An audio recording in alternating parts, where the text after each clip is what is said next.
Right, year 4. We're now onto the last part of the story, the Egyptian Cinderella. So I'm going to read the last part of you. I might pause for you to think about some of the things I'm going to be saying.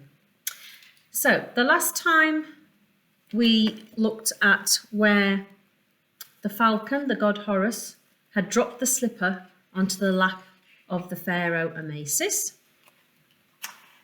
He had taken that as a sign, and so immediately he set off to find the person to whom the slipper belonged to.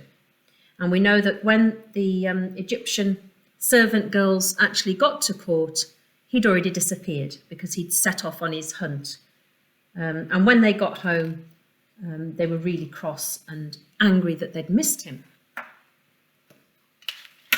And here we have the prince showing how he jumped into his chariot and searched high and low, where pyramids tower and steep cliffs where falcons nest, looking for the owner of the slipper to whom he wanted to marry. He believed the god Horus so much, he believed that sign, that he knew that the person who he would find would be his bride, would be his queen. So here's the next page. So you can see here now, these are all his Egyptian slaves, or the people that he works with. And you can see he's got this big barge here with a massive sail on. And we've got the prince here with his dogs. And we've got the oarsmen. So the oarsmen are the ones that are pushing the boat along on the River Nile. The longer Amasis searched, the more determined he became to marry the maiden who had lost the tiny slipper. He summoned his royal barge and vowed to visit every landing along the Nile. The barge was hung with sails of silk, trumpets blared, and oarsmen rowed to the beat of the gongs. The din was so dreadful that, when the barge rounded the bend in the river, Rhodopis fled in alarm, but the servant girls ran to the water's edge. So let's just have a think and go over those events again. So we know that Amasis is determined to marry the maiden whose foot fits the tiny slipper. He summoned his royal barge. So what do you think the word summoned mean? He summoned.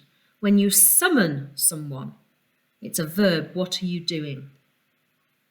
So if I am in class, for example, and I hear somebody making a noise, I might say to the class, who's that making that noise? I summon you to come up to me. So it's making somebody come to you. It's an order. So he summoned his royal barge and vowed to visit every landing along the Nile. Now, what is a vow? When you get married, you say vows. So what do you think another word for vow would be? He vowed to visit every landing along the Nile. So that means he's going to promise to do it. He's vowing to do it. It's something he's going to do, absolutely. And every landing along the Nile, that means wherever there's an area on along the River Nile that's got houses or a little settlement, he's going to land there, get off and check the house to see if his maiden could possibly be there. And then the author describes the vessel that the royal vessel that the pharaoh is in, and she's actually called it a barge. So the barge was hung with sails of silk. So that means the sails were made out of silk. Trumpets blared. So what do you think that word means, blared? Do you think it's quiet or do you think it's loud? And oarsmen rowed to the beat of the gongs. So here's the gong, here's another one. So these Egyptian slaves would be hitting the gong in a specific rhythm so that the oarsmen would be doing that same rhythm and pushing the barge along the Nile. So it would have been very noisy, wouldn't it? There would have been lots of excitement. There would have been noise coming from the barge, all the trumpets. And actually, it says the din was so dreadful. The din. So what's another word for a din? What do you think that would be? Yep, it's noise, isn't it? The din was so dreadful that when the barge rounded the bend in the river, Rhodopis fled in alarm. So she was scared by the noise. Now remember, she was at home, she hadn't been to court, so she would have still been near the river, wouldn't she? And she fled, she ran off in alarm. That means she was scared. But the servant girls ran to the water's edge. So Rhodopis and the servant girls do the complete opposite, don't they? Rhodopis is, she's scared, she's alarmed. Maybe she's never heard so much noise before. She certainly doesn't want to be in the presence of anyone because she's worried, isn't she? Whereas the servant girls ran to the water's edge because they do want to meet the prince and they know what it's all about.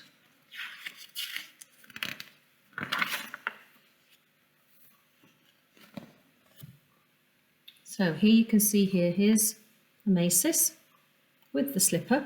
These are the three servant girls here, and here's Rhodopis. Now in the illustration you can see that you can see all those lovely feathers. So they're the plants at the water's edge, and you can see that she's hiding. So do you think he's going to spot her? Let's see. Now we will see the Pharaoh, cried Kipper. Amasis held up the rose-red slipper. Whoever can wear this shoe shall be my queen. The servant girls knew that shoe and knew its owner too. Yet they clapped their hands over their mouths and said nothing. If one of them could wear it. First Kipper, then the others tried to put on the slipper. Each cramped her foot and curled her toes and squeezed until tears ran down her cheeks. Still, her heel hung over. Enough, said Amasis wearily. He would have set sail again had he not chanced to see Rhodopis peering through the bushes. Wow. So, the girls are down at the water's edge. They've tried the slipper on and it's no good.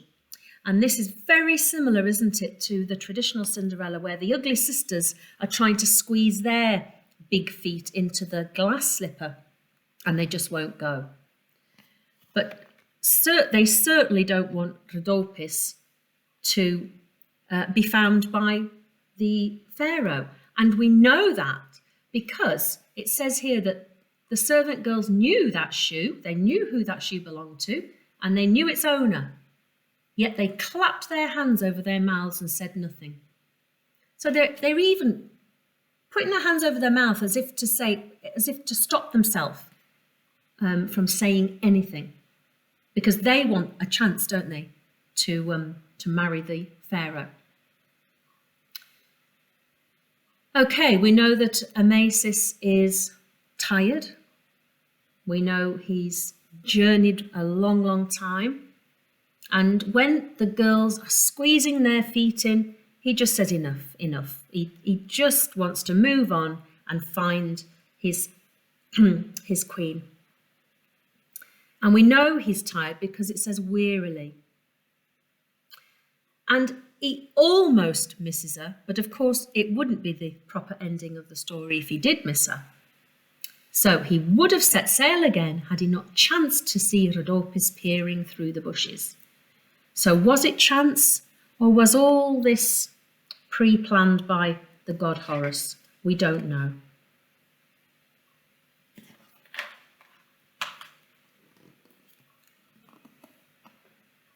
Come, he commanded. You must try this rose-red slipper. The servant girls gawked open-mouthed as the Pharaoh kneeled before Rhodopis. He slipped the tiny shoe on her foot with ease. Then Rhodopis pulled its mate from the folds of her tunic. Here she is. So this is the one that she's tried on, and this is the mate, the pair.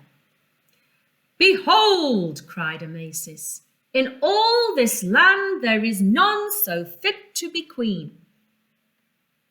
"But Rhodopis is a slave," protested one of the servant girls. Kippa sniffed. "She's not even Egyptian." "She is the most Egyptian of all," the Pharaoh declared, "for her eyes are as green as the Nile, her hair as feathery as papyrus, and her skin the pink of a lotus flower." The Pharaoh led Rhodopis to the royal barge, and with every step her rose-red slippers winked and sparkled in the sun.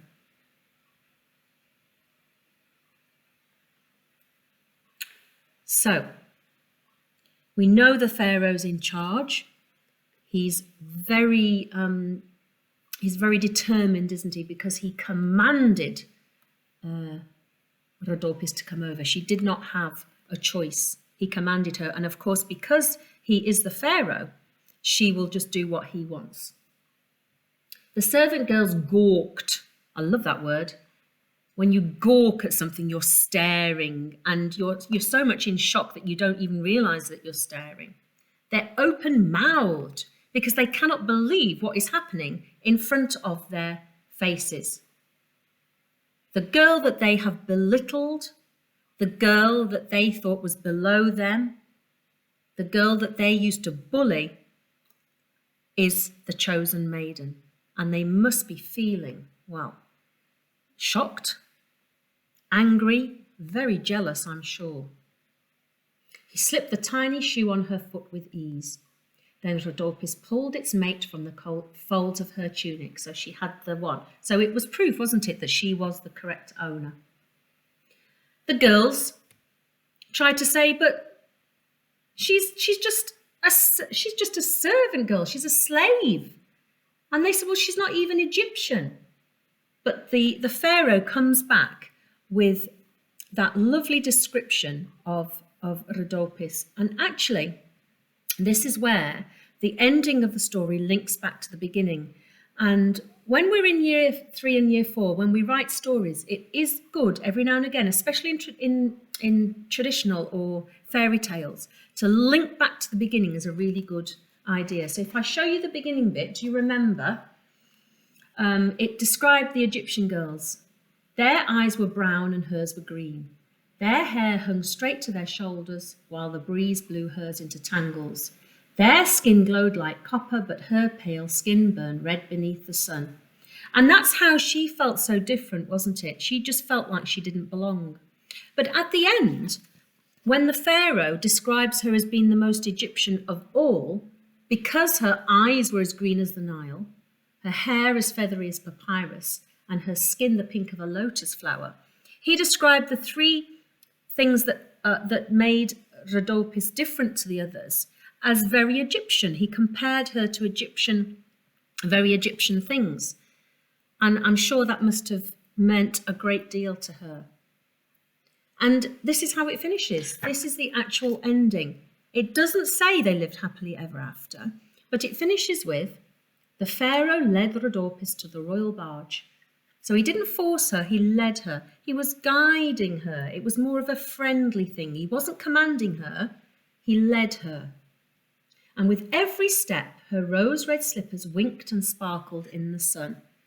And I think that last bit, winked and sparkled in the sun, just shows that light, the light at the end of the tunnel, that it all worked out.